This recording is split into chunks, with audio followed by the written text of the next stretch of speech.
Okay, so we're on to question 12, which is this one here. So the variables x, y, and z are used to store data in a program. X stores this, y stores that, z stores this. And then write the pseudocode statements to declare the variables x, y, and z. So this is really going to be, these seem to be like it's going to be a pseudocode question. Now, declarations we don't need to include generally in our programs for IGCSE. However, we do need to be able to do it if asked directly. So when you're doing any other question, you don't need to declare things as a general rule, unless it says so. But in this case, they're asking us to show how to declare stuff in pseudocode. Now, pseudocode is supposed to be informal, so in theory, as long as you have the right details, it will be correct. But let's try and do it as they would expect, as we would expect, if they were writing it. Okay, so when we do it, we should, let's do declare x as string. Okay, so we could do declare x as string, or we could do it like that, declare x string. Yeah, easy enough. Y stores the position in the string, e.g. 2. So what data type is that going to be? Well, we're going to declare y, and we're going to declare it as an integer. Yay! Z stores the number of characters in the string. Well, again, declare. If it's a number, we have to ask ourselves. So again, if it's a whole number, like 7, that's going to equal an integer. If it is a decimal number, I don't know how to describe that, but if it has a point, then it's going to be real. So in this case, the number of characters in the string, can you have point numbers of characters? No, you can't. So Z is also going to be an integer. Okay. That one seems fairly easy. Suspiciously easy. I feel like I'm missing something, but it should be okay. I just want to check the marking scheme now, actually, because I feel like I'm missing something. No, okay, as always. I get suspicious when questions are too easy. Right. Okay, so then we have more pseudocode. And the point in this pseudocode is to see if you can follow their instructions. So, the function length x finds the length of a string. The function substring x, y, z finds a substring of x starting at position y and z, characters long. The character in x is position 1. Okay, so write the pseudocode statements to store the string programming is fun in x. Find the length of the string and output it, and extract the word fun from the string and output it. So later you'll see this is usually called mid inside of it.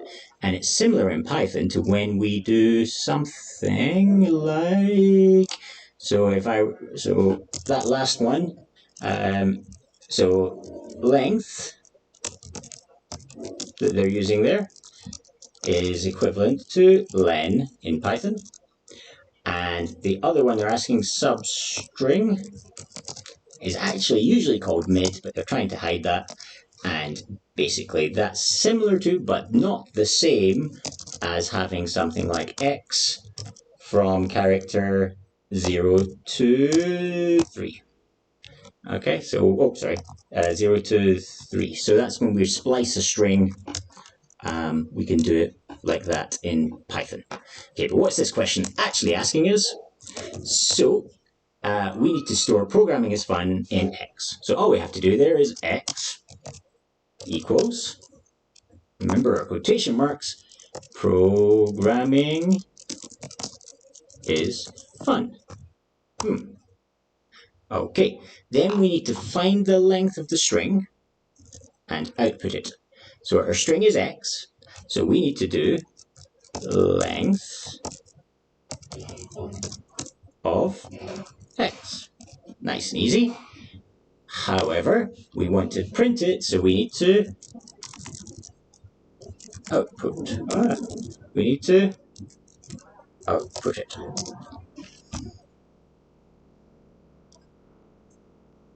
Okay. Find the length of the string and output it.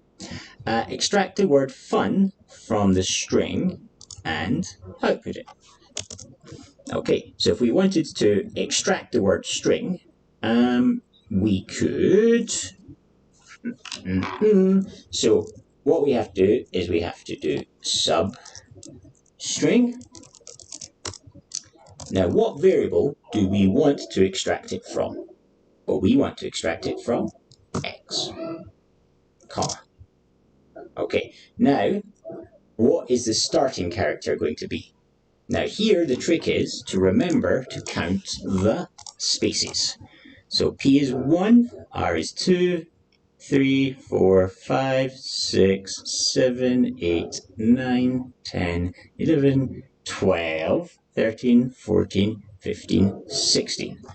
Okay, now please double check that, but let's say that's 16. 1, 2, 3, 4, 5, 6, 7, 8, 9, 10, 11, 12, 13, 14, 15, 16. Okay, 16. And how long is that character? How long is this word here? Well, it's 3. So we want to return 3 characters. Now we also need to extract the word fun from the string and output that substring.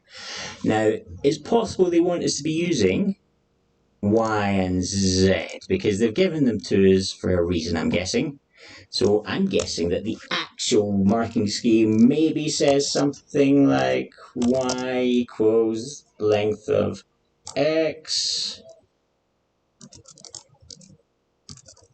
and output y. I mean, that's going to be lowercase and uppercase, but it's just a stupid word, not word. Google Docs messing with my brain here.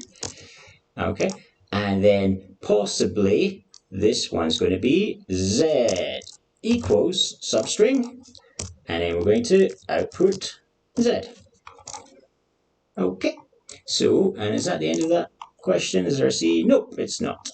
Okay, so hopefully that's the right answer.